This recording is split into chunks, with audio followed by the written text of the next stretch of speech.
Semiramis Hanım, yeni bölümün yeni sorularıyla merhaba. Sizin hayatınızı çok planlı, programlı yaşadığınızı görüyorum. Hep böyle miydi? Evet, ben yapı olarak plana, programa önem veren bir yapım var. Yani her zaman her şeyi planlı yapmayı seviyorum.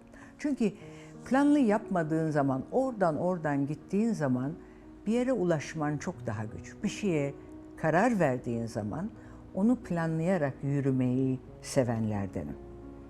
Ve daima böyle yaptım. Ve hiç pişman olmadım. Mesela ben bazen sabahları uyandığımda spor yapmak istemiyorum. Hatta hiçbir şey yapmak istemiyorum bazen. Siz çok düzenli yaşıyorsunuz. Sabahları uyandığınızda sporunuzu yapıyorsunuz, düzenli besleniyorsunuz. Merak ediyorum hiç bugün yapmayacağım sporumu, canım bugün hiçbir şey yapmak istemiyor dediğiniz anlar oluyor mu? Oluyor tabii ama çok nadir. Çünkü dediğim gibi yani bazı işte kararlar, seçimler, kararlar ben burada kaldığım sürece sağlıklı, iyi düşünebilen, iyi hissedebilen bir insan olarak kalmak istiyorum. Tabii ki Tanrı'nın izin verdiği kadar.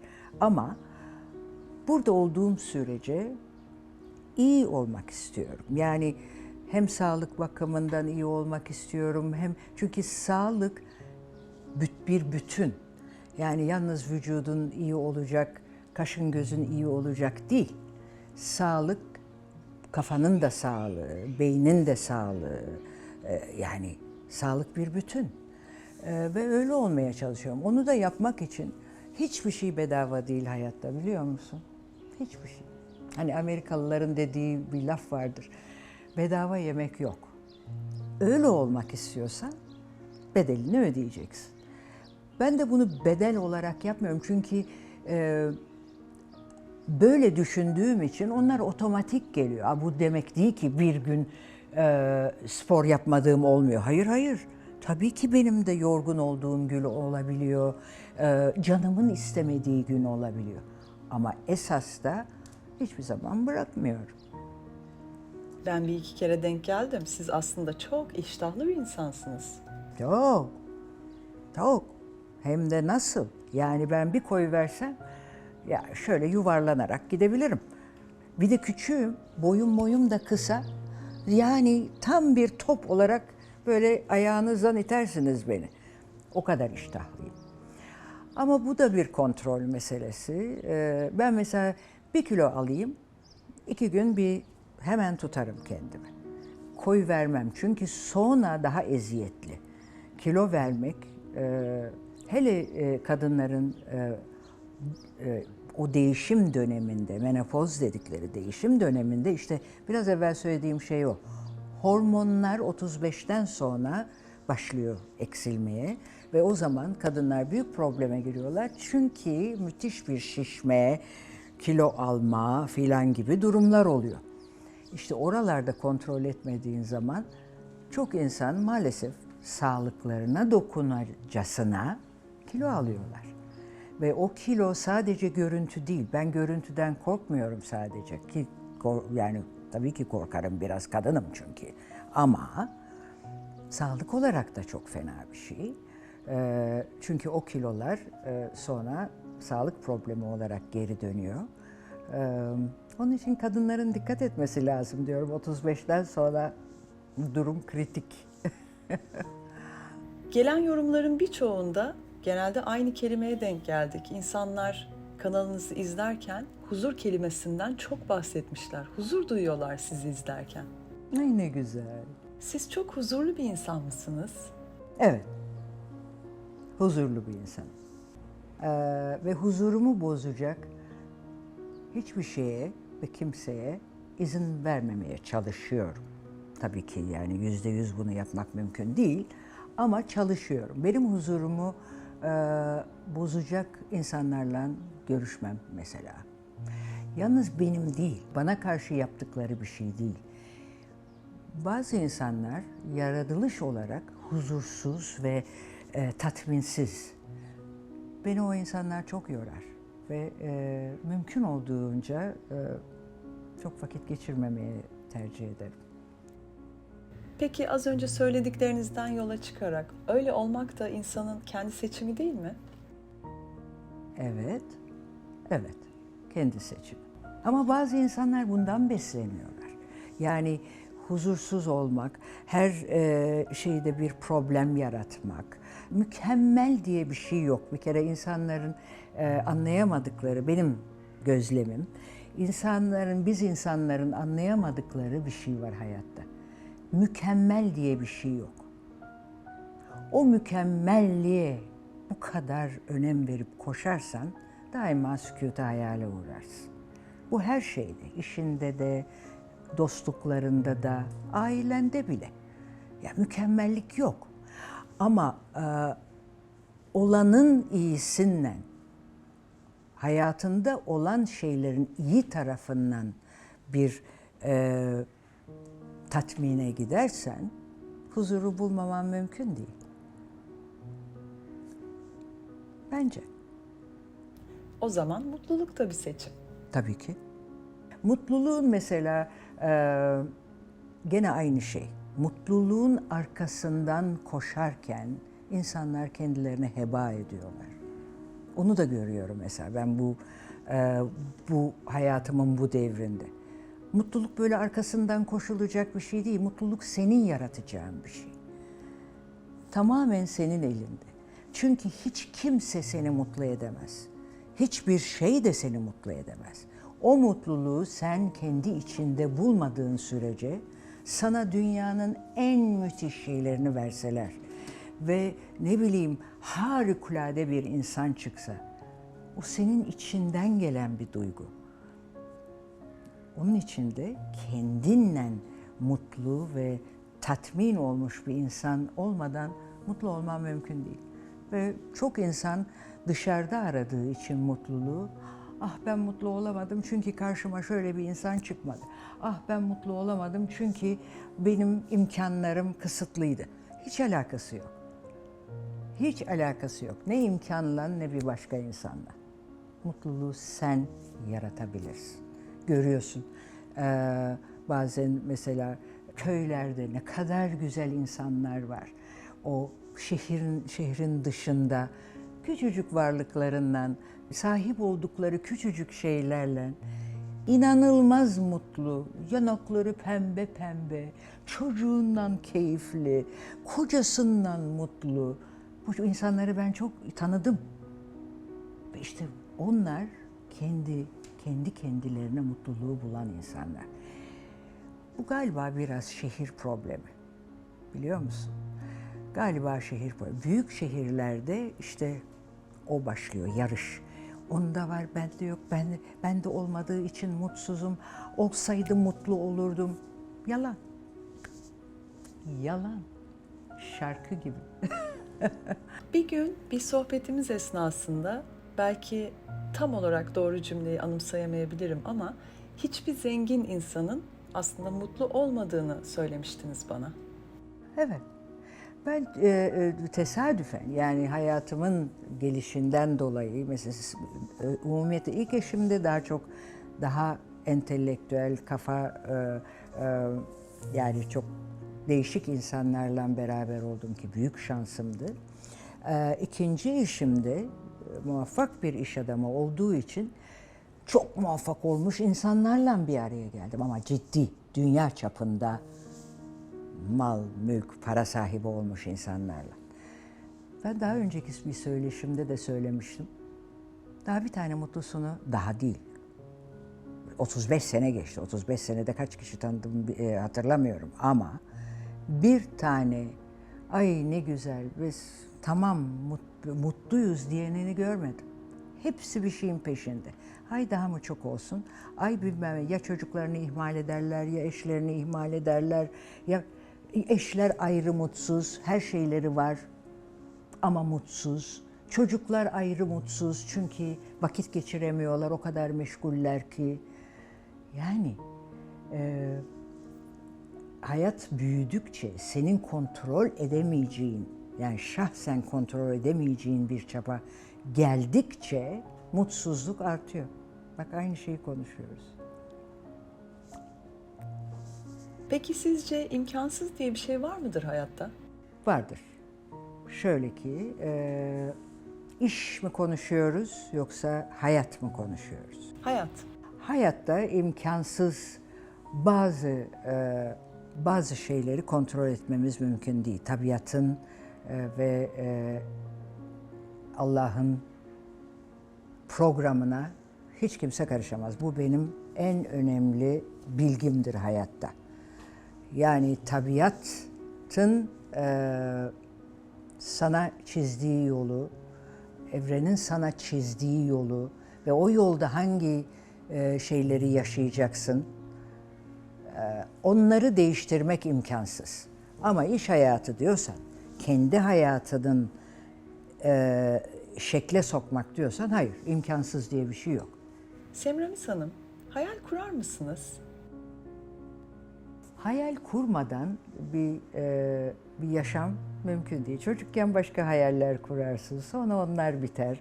Sonra başka, yani hayalin şekli değişir. Hayal kurmak güzel bir şey aslında. Ben ona çok inanıyorum. Ben mesela akşam yattığım zaman hayal kurarım. Çok uzağa değil. Geçmişteki hayallerimi de düşünmem. Ama yarına hayal kurarım. Hayal kurmak güzel bir şey. Çünkü hayal kurmadan bir şeye erişmek mümkün değil. Gençler için bilhassa kendi hayallerinin peşlerinde koşmaları çok önemli. Böyle hiç kuramıyorum çünkü sıkıntılarım var. Hayır. Her şekilde hayal kurulabilir ve kurulduğu zaman da takip etmek lazım. Hayalinin peşinde koşman lazım. Peki bugün hayalini kurduğunuz hayatı mı yaşıyorsunuz? Evet. Evet. Ben şu anda istediğim hayatı kendimle hayatımda olan şeylerle çok tatmin olmuş bir şekilde yaşıyorum. Ve çok mutluyum. Ve mutluluğum hiç kimseye bağlı değil. Tamamen bana ait. Peki ileriye dönük hayalinizi bizimle paylaşmak ister misiniz? İleriye dönük hayallerim oldu. Bu kendime ait televizyon programını, yani YouTube'u açtıktan sonra ki bana müthiş bir değişiklik ve enerji verdi. Çünkü farkına vardım ki ben insanlarla bir kontak kurabiliyorum buradan ve kendi istediğim gibi, kendi evimde birebir hiç kimsenin şeyi olmadan, ya burada bir programcının bana öğrenmek istedikleri şeyi sormadan, onların istediği şeylere cevap vererek, burada da inşallah ihtiyacı olan insanlara ışık olabilme ümidi beni çok keyiflendiriyor. Bu da benim hayalim. Bugün çekimimiz olduğunu paylaşarak takipçilerinizden soru istemişsiniz. İsterseniz bundan sonraki kısma onlardan gelen sorularla devam edelim. Tamam. Hayatınızı baştan yaşasanız bu farklı mı olurdu? Hayır. Niye hayır? Çünkü bu demek değil ki mükemmel bir hayatım oldu. Çok inişlerim, çıkışlarım oldu. Hem profesyonel hayatımda hem özel hayatımda çok inişlerim, çıkışlarım oldu. Ama hepsinden bir şey öğrendim. Ve hiçbir zaman ay şunu yaşamayıp da şunu yaşasaydım diye bir şey düşünmedim. Ne enteresan değil mi? Hiç. Çünkü öğrendiğim şeyler o kadar değerliydi ki benim için. Bir sonraki adımımın ışığı oldular. Anneniz size küçükken nasıl, ne diye hitap ederdi? Bir isim takmış mıydı? Evet. Semoş. Semoş. Ajda hala bana Semoş der. Nasıl bu kadar şık olunabilir? Bilmem. Yani şık mıyım bilmiyorum ama seviyorum güzel görünmeyi diyelim. Enerjiniz düştüğü zaman hemen toparlanabiliyor musunuz veya zamana mı bırakıyorsunuz?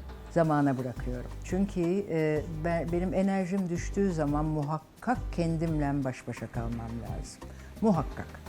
O böyle bir benim için kendi içime dönüp kendimle kalıp tekrar benzin alır gibi. O benzine ihtiyacım olduğu zamanı ben bilirim ve o zaman da hemen kendi içime çekilirim, doldururum, ondan sonra çıkarım ortalığa. Güzel, mutlu hayat iyi ama ne kadar güzel o kadar çabuk geçiyor bence. Sizce de öyle mi? Evet, hayat çabuk geçiyor. Zaman çok önemli. Onun için zamanı iyi değerlendirmek çok önemli.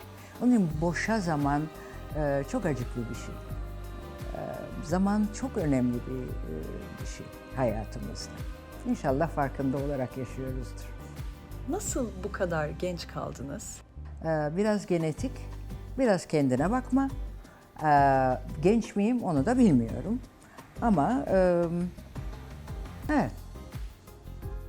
Maddi şartlarınıza göre çok halktan birisiniz ve hep böyle sakin misiniz? Maddi şartlar derken ne demek istediğinizi pek anlamadım. Benim böyle müthiş bu şehir efsanesi demeyeyim. Çok muvaffak olmuş, bunu Fatih de sormuştu. Muvaffak olmuş eşlerim oldu hayatımda. Ama onların muvaffakiyeti bana onlarla yaşarken güzel bir hayat vermenin dışında bir şey vermedi. Ben de istemedim. Çünkü Allah'a bin şükür ben kendi ayakları üstünde duran bir kadındım her zaman. Çalışmalarımın neticesi, onları akıllıca idare etmek ve bunlar benim hayatımda her zaman kendi ayağımın üstünde durmayı sağlayacak şeylerdi. Hintli milyarderin eşi diye bakılırsa o ayrı mesele. Yok öyle bir şey. Yok öyle bir şey. Hintli milyarder, kendi hayatıdır. Beni hiç bağlamıyor. Onun için varlık derken o önemli bir şey. Ben çok varlıklı bir insan değilim. Ama evet gayet mutluyum olanımla. En çok dinlediğiniz şarkı? En çok dinlediğim şarkı, çok şarkı dinlediğim için en çok dinlediğim şarkı diye bir şey söyleyemeyeceğim ama son zamanlarda beni etkileyen bir şarkı oldu, evet. Şanışer'in arkadaşlarıyla yaptığı Susamam şarkısı beni aldı benden götürdü. Helal olsun o çocuklara. Çok iftihar ediyorum bu çocuklarla ben, biliyor musun? Yani kafası güzel çalışan gençlerle çok iftihar ediyorum. O çocuk da bunlardan biri. Hayat çok acımasız. Yardım edecek birini bulamayınca boşluğa düşüyor insan. Siz ne düşünüyorsunuz? Ben diyorum ki tabii ki insanın yanında yardım alabileceği insanlar olsun, olabilsin. Ama hayat dediğiniz gibi acımasız. Bunun için insanın en önce kendi kendine yardım etmeyi öğrenmesi lazım diyorum. Çünkü bunu daha önce de söylemiştim galiba. Kendi sandalının küreğini sen çekiyorsun. O küreği çekmeyi öğrenmek lazım diye düşünüyorum. Ben böyleyim şarkısı gelecek mi? Ben böyle. Hayır, gelmeyecek. Çünkü düşünün, beni düşünebiliyor musunuz o şarkıda? Çapkınmışım, güzelmişim. Ya olamaz öyle bir şey. Hayır, gelmeyecek. Kalbin temiz hali gözlerinizi pırıl pırıl yaptığı aşikar ve ondan mı bu güzel rahmani yüzünüzün nurluğu? Bilmem, utandırıyorsunuz beni. Demeyin böyle şeyler ya. En sevdiğiniz çiçek nedir? Papatya. Bayılırım papatyaya. O yeşillerin içinden baharda burunlarını çıkartmazlar mı böyle en olmadık yerde? Her yerde de büyür namussuz. Çok güzel bir çiçek bu. Bayılırım. Hintçe biliyor musunuz? Hayır, çok zor bir lisan. Çok zor bir lisan. Fakat anlıyorum. Çok enteresan. Anlıyorum. Pakistan'ın onu başka bir şey diyorlar. Unuttum şimdi onu. Anlıyorum çünkü bizden çok kelime var içinde. Kıyma, hesap kitap, dünya. Mesela bir Hintçe film ben ilk eşimle olduğumda bir gün dedi ki bana, bu Raj Kapoor'un çok arkadaşıydı. Raj'ın bir filmini seyredelim dedi. O zaman yaşıyordu Raj. Seyretmeye başladık. Dedim bana ama anlatacaksın, benim anlamam mümkün değil. Unuttu tabii, o daldı filmin içine. Unuttu bana şey yapmayı. Dedim ne oldu? Bana hiçbir şey söylemedin. Filan dedi. Dedim ki ben sana söyleyeyim. Böyle mi oldu? Evet dedim. Çünkü o kelimelerle, şimdi ben tamamını hatırlamıyorum. O kadar çok kelime var ki o kelimelerle ne olduğunu ben zaten anlamıştım. Hayır, Hintçe bilmiyorum. Bak ne kadar uzun cevap verdim size. Çok Avrupa'yı bir kadınsınız. Yurt dışında Türk olduğunuzu öğrendiklerinde ne tepki veriyorlar? Şaşırıyorlar. Çünkü ne yazık ki bizi böyle bizden sonraki, yani Orta Doğu'daki insanlarla çok karıştırıyorlar. Bilmiyorlar bizim ne kadar, tabii bilmiyorlar derken sokaktaki insanlardan bahsediyorum. Tabii ki bilen biliyor. Bayılıyor burada bizim seviyemizde olan insanlar buraya geldikleri zaman kalplerini bırakıp gidiyorlar. O ayrı. Ama mesela sokakta ne bileyim biri Türk hiç benzemiyorsunuz diyorlar. Çünkü nedense bizi Orta Doğu'ya yakın zannediyorlar. Halbuki değiliz. Ne görüntü olarak inşallah ne de kafa olarak. Çok naif ses tonunuz var. Sizi her izlemem ufkumu açıyor. Daha önce nerelerdeydiniz? Hep buralardaydım ama görüşemiyorduk. Şimdi görüşüyoruz. Nasıl? Rüya görüyor musunuz? Rüya tabirlerine bakar mısınız? Rüya görüyorum arada. Hayır, bakmıyorum. Bakmıyorum rüya tabirlerine. Siz çok ülke gezdiniz ve gördünüz. Neden Türkiye'de yaşamayı tercih ediyorsunuz? Çünkü burası benim memleketim ve benim çocuğum. Onu daha önce de Fatih'in programında da söyledim.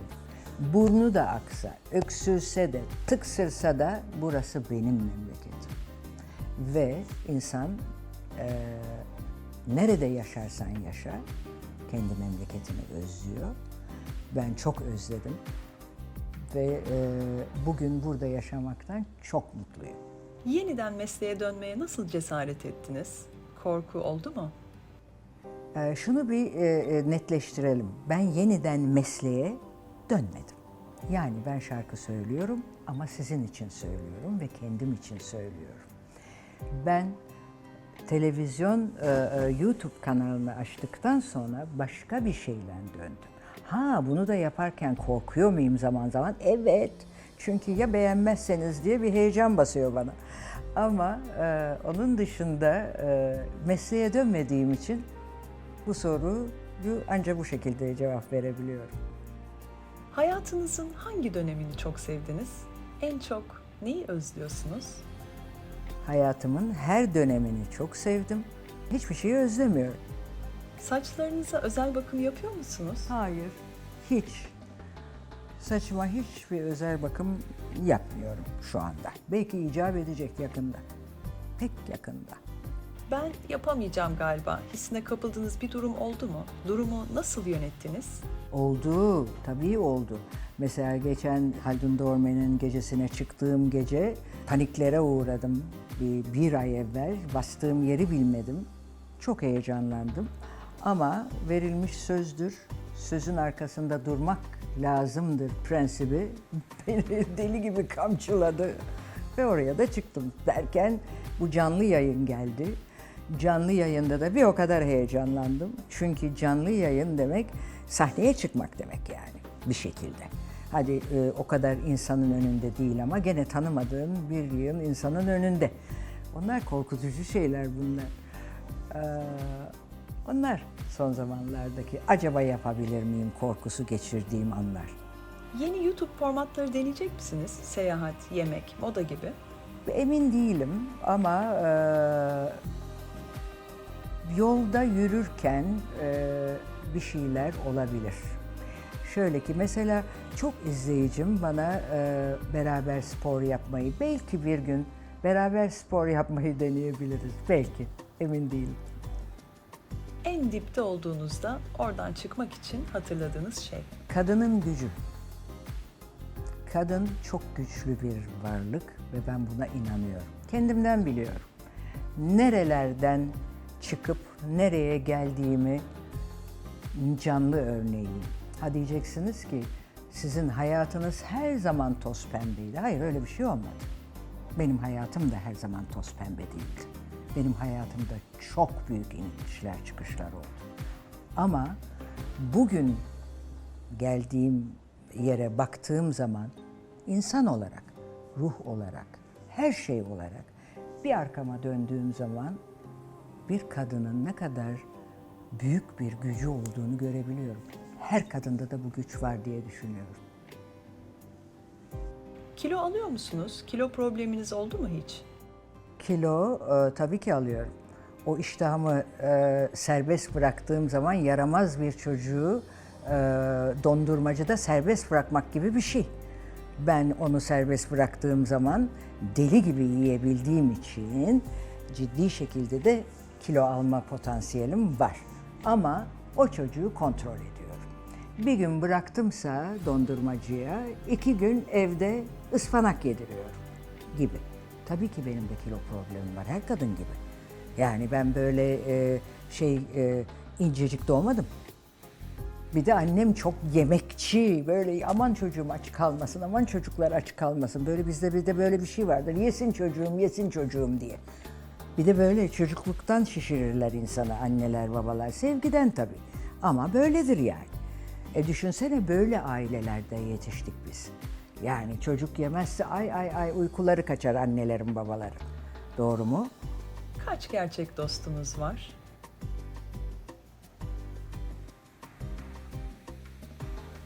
Beş diyebilirim. Dostluk ne demek sizin için? Dostluk çok önemli bir şey. Dostluk öyle birini tanıyıp sevmeniz değil. Dostluk zaman harcamanız beraber, harcamanız değil, vakit geçirmeniz, iyiyi kötüyü beraber yaşamanız, oralardaki tecrübelerde iki tarafın da nerede olduğunu görmeniz.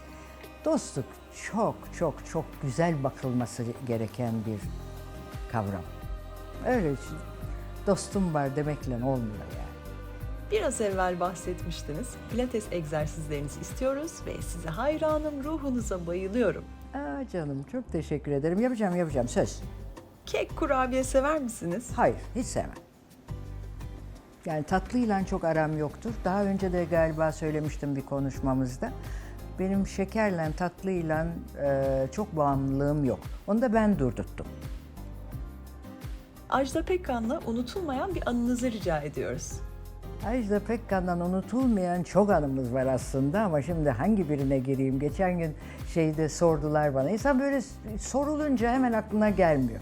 Ajda'yla bir kere işte o bir ahbabımızın teknesine gitmiştik. O ahbabımızın çocuğu da böyle 5-6 yaşında filan bayılıyor, Ajda Pekkan'a bayılıyormuş yani. Ben daha o zaman buralarda yaşamıyorum. Arada böyle geldiğimde ondan sonra çocuğuna demiş ki Ajda Pekkan geliyor bugün tekneye. Nasıl? Ah anne filan, bu böyle heyecan içinde çocuk. Ajda dedi ki gelir misin? Çok sevdiğim insanlar. Tabii ki gelirim dedim. Görmedim de çocuğu daha filan falan. Biz tekneye girdik. Çocuk annesinin eteğini çekiyor. Anne, hangisi Ajda, hangisi Pekkan bunlar? Hani benzetmeye geliyoruz işte, hep benzediğimiz için. Çocuk haklı. Hangisi Ajda, hangisi Pekkan diyorum. Yerim ben onu. Çok şimdi kocaman bir kız oldu. Hep hala güleriz ona. Takipçileriniz Ajda Hanım'la çok benzemenize şaşırıyor. Siz de onların buna şaşırmasına şaşırıyorsunuz. Evet, böyle karşılıklı bir şaşkınlık halindeyiz biz. Öyle, hakikaten öyle. Ben de çok şaşırıyorum. Onlar şaşırıyor diye şaşırıyorum. Biz hep benzedik çünkü, hep. Çocukluktan beri.